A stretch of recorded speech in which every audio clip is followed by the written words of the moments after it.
नमस्कार दोस्तों, आपका स्वागत है हमारे YouTube चैनल रिलैक्स माइंड में। जय श्री कृष्णा। आज हर कोई यह सोचता है कि क्या हमारा भाग्य पहले से लिखा होता है। हमारे भाग्य में जो भी कुछ घटता है वह पहले से तय है। दोस्तों, गरुड़ पुराण में बताया गया है कि मनुष्य के भाग्य में जो भी कुछ जन्म से मृत्यु तक जो भी घटना घटता है वह पहले से तय होता है। दोस्तों, मृत्यु और जन्म ही एक ऐसा सत्य है जिसे कोई टाल नहीं सकता है। पर दोस्तों, हम यह नहीं जान पाते हैं कि हमारा भाग्य हमारे से जन्म से पहले ही लिखा होता है या जन्म के बाद। लेकिन गरुड़ पुराण में जन्म मरण कर्म के बारे में विस्तृत रूप से जानकारी दिया गया है। तो आइए शुरुआत करते हैं गरुड़ पुराण की उस ज्ञानवर्धक प्रस्तुति की कि मनुष्य का भाग्य कब लिखा जाता है। क्या मनुष्य भाग्य उसके जन्म से पहले लिखा जाता है या जन्म के बाद। नमस्कार दोस्तों, स्वागत है हमारे इस चैनल गीता गुरु ज्ञान पर। मित्रों, गरुड़ पुराण की इस ज्ञानवर्धक प्रस्तुति में आप खो जाएं।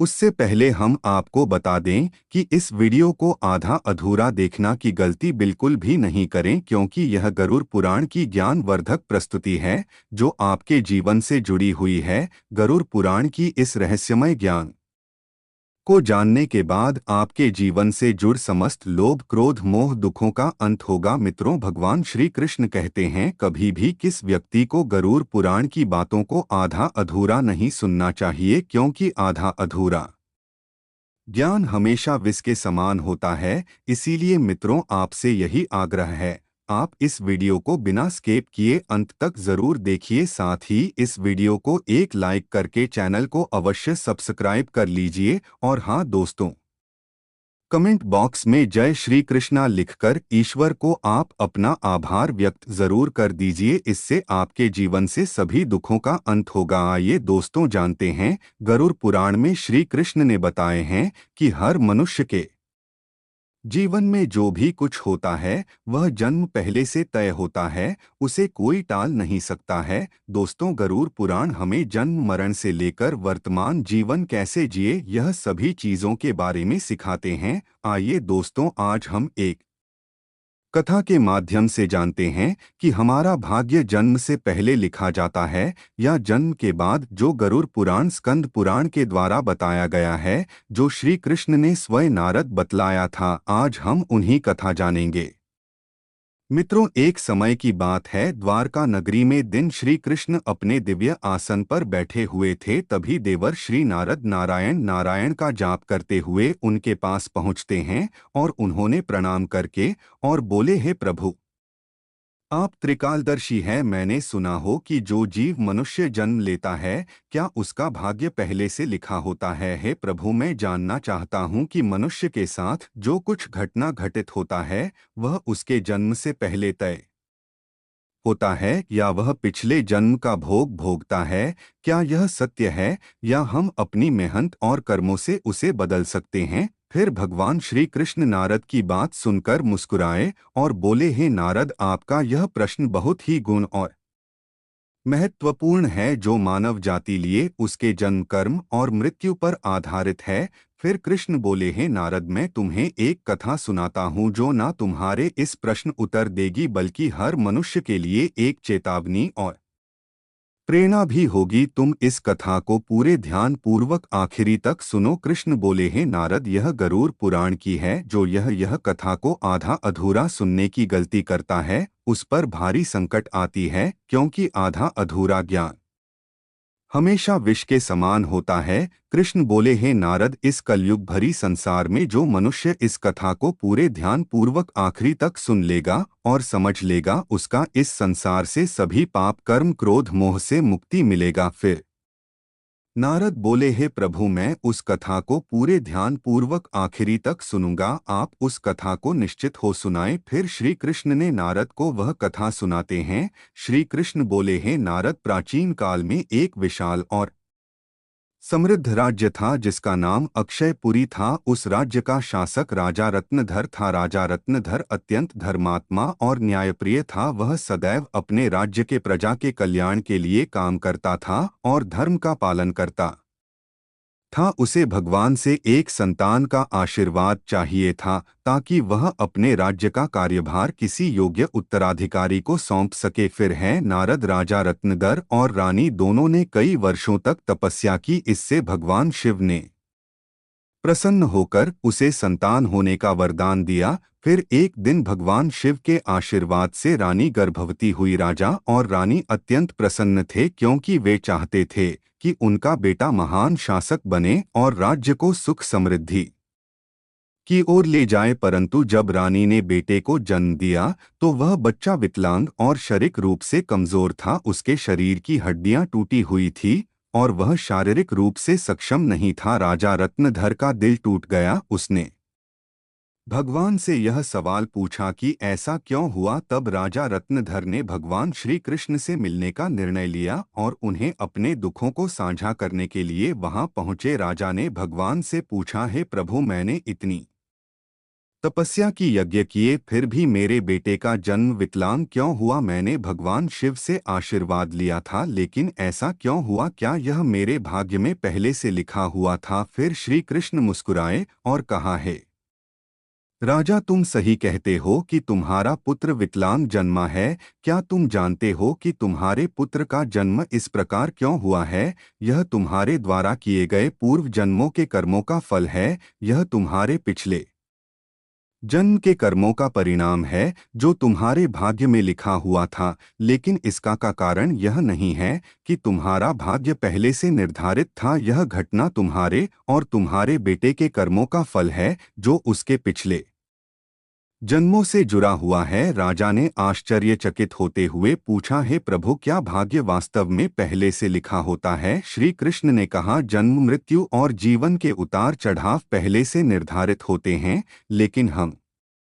जो कर्म करते हैं वह हमारे भाग्य को बदल सकते हैं। जिस दिन तुम्हारे बेटे का जन्म हुआ उस दिन तुमने एक विशेष संतान का वरदान प्राप्त किया था, लेकिन उस संतान को चुनौतियां मिलना जरूरी था ताकि वह अपने जीवन में धैर्य, साहस और पराक्रम को विकसित कर सके। लेकिन उसका भविष्य केवल उस समय के कर्मों से नहीं होता है, बल्कि यह तुम्हारे पिछले जन्मों के कर्मों का परिणाम है। श्री कृष्ण ने राजा रत्नधर से कहा, हे राजन, भाग्य और कर्म में बहुत गहरा संबंध है। हमारे कर्म ही हमारे भाग्य का निर्माण कर है। यही कारण है कि हमें जीवन में अपने कर्मों को सदैव धर्म और सत्य के मार्ग पर रखना चाहिए। श्री कृष्ण ने कहा, हे राजन, जो कुछ भी तुम्हारे जीवन में घटित होता है वह तुम्हारे पिछले जन्म के कर्मों का परिणाम है। यदि तुम्हारा बेटा विकलांग जन्मा है तो यह उसकी आत्मा के पिछले जन्म के कर्मों का फल है। जब तुम एक पुण्य आत्मा के रूप में जन्म लेते हो तो तुम्हारे जीवन में कठिनाइयाँ और संघर्ष जरूर होंगे, क्योंकि इस दुनिया में हर आत्मा को कुछ ना कुछ कष्ट भोगना पड़ता है ताकि वह अपने पिछले कर्मों को समाप्त कर सके। लेकिन याद रखो, तुम्हारे बेटे के जीवन में जो कठिनाई है वह उसकी परीक्षा है। यदि वह धैर्य और साहस से इन कठिनाइयों का सामना करता है तो वह अपने भाग्य को बदल सकता है। एक दिन वह वही कार्य करेगा जिसकी कल्पना तुमने अपने जीवन में की थी। मित्रों, फिर राजा रत्नधर ने पूछा, हे प्रभु, क्या मैं और मेरे पुत्र अपने भाग्य को बदल सकते हैं। श्री कृष्ण ने उत्तर दिया, बिल्कुल, तुम दोनों ही अपने भाग्य को बदल सकते हो। तुम्हारे बेटे के जन्म के समय जो विकलांगता थी वह उसके कर्मों का फल था, लेकिन उसका भविष्य तुम्हारे अच्छे कर्मों पर निर्भर करता है। यदि तुम उसे साहस, धैर्य और आत्मविश्वास से भर दोगे तो वह अपने भाग्य को बदल सकता है। तुम्हारे अच्छे कर्मों के परिणाम स्वरूप वह एक दिन महान बनेगा और राज्य का भार संभालने में सक्षम होगा। मित्रों, फिर भगवान श्री कृष्ण ने आगे कहा, भाग्य एक चक्र के समान है जो कर्मों के आधार पर घूमता रहता है। जब तुम अच्छे कर्म करते हो तो तुम अपने भाग्य को सुखमय बना सकते हो। फिर आगे श्री कृष्ण से राजा रत्नधर ने कहा, क्या भाग्य निश्चित रूप से पिछले कर्मों से जुड़ा होता है। श्री कृष्ण बोले, हाँ, लेकिन उसे बदलने की शक्ति तुम्हारे हाथों में है। यदि तुम अच्छे कर्म करते हो तो वह तुम्हारे भाग्य को भी सुधार सकते हो। साथ ही भक्ति, साधना और सेवा से भाग्य बदला जा सकता है। भगवान की भक्ति से ईश्वर को प्रसन्न करके हम अपने भाग्य को बदल सकते हैं। अगर तुम अपने पुत्र को साहस और आत्मविश्वास से जीवन के संघर्षों का सामना करने की शिक्षा दोगे तो वह अपने भाग्य को बदल सकता है। राजा रत्नधर ने भगवान श्री कृष्ण की बातों को पूरी तरह से आत्मसात किया और अपने पुत्र को शिक्षा देने का संकल्प लिया। उसने अपने पुत्र को कठिनाइयों के बावजूद साहस और विश्वास के साथ जीवन जीने की प्रेरणा दी। समय के साथ उस विकलांग पुत्र ने अपनी आत्मविश्वास और कठिनाई से लड़ते हुए समाज में महत्वपूर्ण स्थान प्राप्त किया। उसकी संघर्षशीलता और साहस ने राज्य में उसका सम्मान बढ़ाया। कृष्ण बोले, हे नारद, तुम यह समझो कि भाग्य एक निरंतर प्रक्रिया है जो कर्मों के आधार पर बदल रहती है। जो लोग जीवन में अपने कर्मों को सुधारते हैं और भगवान की शरण में जाते हैं, उनका भाग्य भी बदलता है। यह केवल कर्म ही नहीं है, बल्कि यह जीवन के संघर्षों और कर्मों का परिणाम है। मित्रों, फिर श्री कृष्ण ने नारद से कहा, यह कथा हमें यह सिखाती है कि जीवन में जो कुछ भी घटित होता है वह हमारे पिछले कर्मों का फल है। भाग्य और कर्म का कोई निश्चित प्रारूप नहीं है। हमारा कर्म हमारा भाग्य को बदल सकता है। मित्रों, गरुड़ पुराण हमें सिखाते हैं, यदि हम अच्छे कर्म करते हैं और सत्य की राह पर चलते हैं और ईश्वर के ध्यान करते हैं तो हम अपने जीवन की दिशा बदल सकते हैं। फिर श्री कृष्ण ने नारद से कहा, हे नारद, यह संसार कर्मों का दर्पण है। जो जैसा कर्म करेगा वह वैसा फल भोगे। मनुष्य को यह ध्यान रखना चाहिए कि माता पिता की सेवा, दूसरे की सहायता और ईश्वर का ध्यान ही सबसे बड़ा धर्म है। जो मनुष्य अपने पिछले जन्म में किसी के साथ पाप किया है, किसी को कष्ट दिया है, उसे न केवल नरक में भयानक यातना मिलती है बल्कि वह जन्म जन्मांतर तक उस भोग भगती है। लेकिन जो अपना कर्म सुधार है वह इस चक्र से मुक्त हो सकता है, क्योंकि यह संसार एक अवसर है।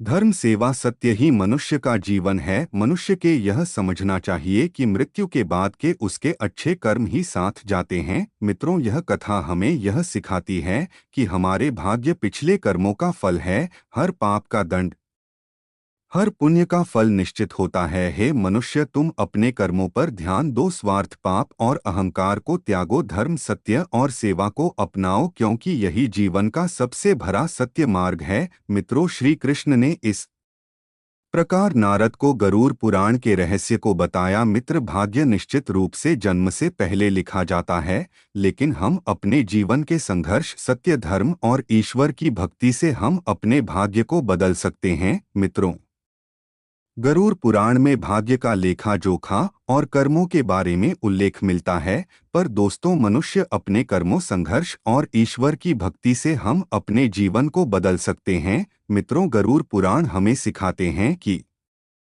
जीवन एक बोया हुआ खेत की तरह है। मनुष्य खेत में जो बीज बोते हैं वही फल मिलता प्राप्त होता है। उसी प्रकार मनुष्य अपने जीवन में जो कर्म करते हैं उसका अगले जन्म में उसी रूप से फल भोगता है। इसलिए दोस्तों, गरुड़ पुराण में श्री कृष्ण कहते हैं कि जब मनुष्य का जन्म होता है तो उसके पिछले कर्मों के आधार पर उसका भाग्य उसके जन्म से पहले लिखा जाता है और उस मनुष्य के साथ वही होता है जो उसके जन्म से पहले उसके भाग्य में लिखा हुआ है, जिसे कोई टाल नहीं सकता है। परंतु सत्य, धर्म और सेवा से ईश्वर को प्रसन्न कर हम अपने भाग्य को बदल सकते हैं। हिंदू धर्म का सबसे बड़ा धर्म ग्रंथ गरुड़ पुराण है, जिसमें मनुष्य के जीवन, मृत्यु और भाग्य कर्मों के बारे विस्तार रूप से बताया गया है। यह पुराण हिंदू धर्म के 18 महापुराण में से एक है और इस पुराण में जन्म, मरण से पुनर्जन्म, कर्म और आत्मा के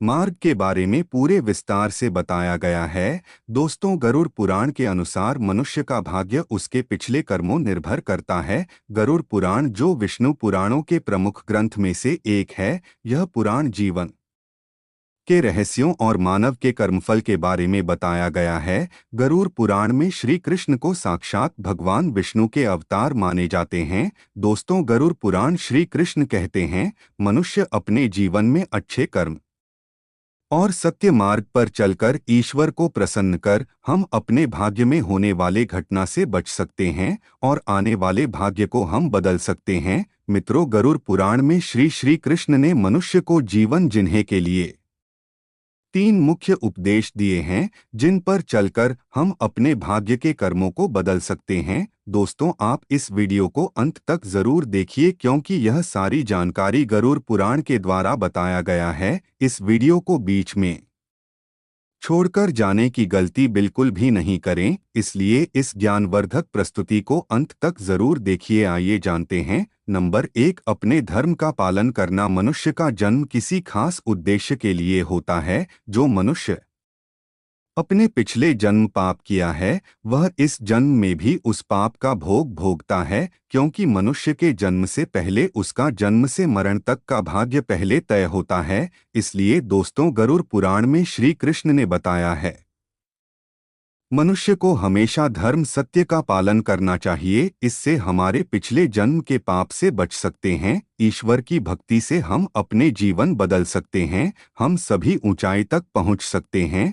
दोस्तों, यह जीवन एक अनमोल उपहार है।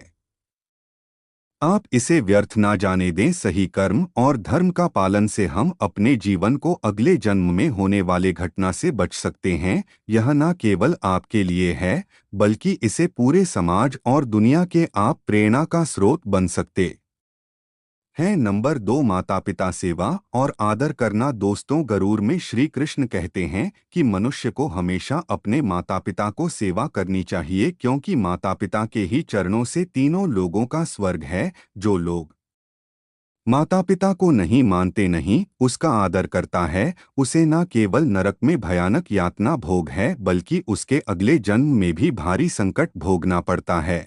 और उस मनुष्य अपने पाप का परिणाम जन्म जन्मांतर तक उस कर्म का भोग को भोगता रहता है। नंबर 3, अहंकार। दोस्तों, गरुड़ पुराण में श्री कृष्ण ने बताया है, मनुष्य सबसे बड़ा शत्रु उसके अहंकार होता है, जो मनुष्य को अपने कर्मों से दूर कर देता है। जिस मनुष्य के मन में अहंकार प्रवेश कर लेता, वह मनुष्य अपने जीवन को उस ओर के चला जाता है जहां उसे संकट के सिवा कुछ और नहीं मिल पाता है। उस व्यक्ति को न केवल नरक में भयानक यातना भोग है, बल्कि वह व्यक्ति अपने आने वाले भाग्य को भी नरक की ओर ले जाता है। इसलिए मनुष्य को हमेशा सत्य, धर्म और प्रेम की भावना रखना चाहिए। इससे वर्तमान जीवन और आने वाले भाग्य हमेशा खुशहाल रहे। मित्रों, गरुड़ पुराण हमें सिखाता है, यह जीवन हमारे कर्मों का फल है।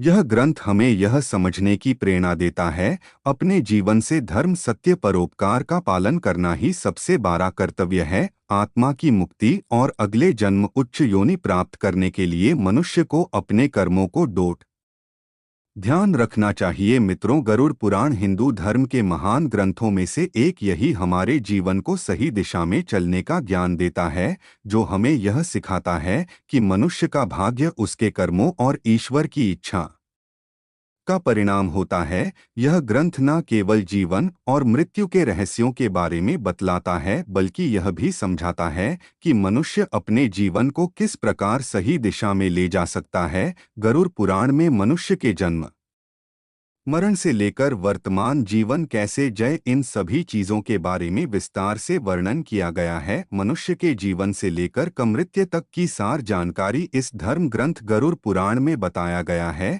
मनुष्य जीवन में जो कुछ घटित होता है, वह हमारे पिछले जन्म का फल है। दोस्तों, गरुड़ पुराण हमें यह सिखाता है कि भाग्य केवल कर्मों का फल है। भले ही भाग्य जन्म पहले से लिखा हो, पर हम अपनी कर्म से इसे बदल सकते हैं। मित्रों, जीवन एक दुर्लभ अवसर है, जिसे सही दिशा में ले जाकर हम आत्मा को मोक्ष की ओर अग्रसर कर सकते हैं। धन्यवाद। दोस्तों, गरुड़ पुराण के द्वारा सभी बतलाए गए बातों को अवश्य ध्यान में रखें और सत्य की राह पर चले। इससे आने वाले जीवन अत्यंत सुखद हो। और दोस्तों, वीडियो अच्छा लगा तो चैनल को सब्सक्राइब करें और कमेंट में जय श्री राधे लिखना ना भूलें। धन्यवाद।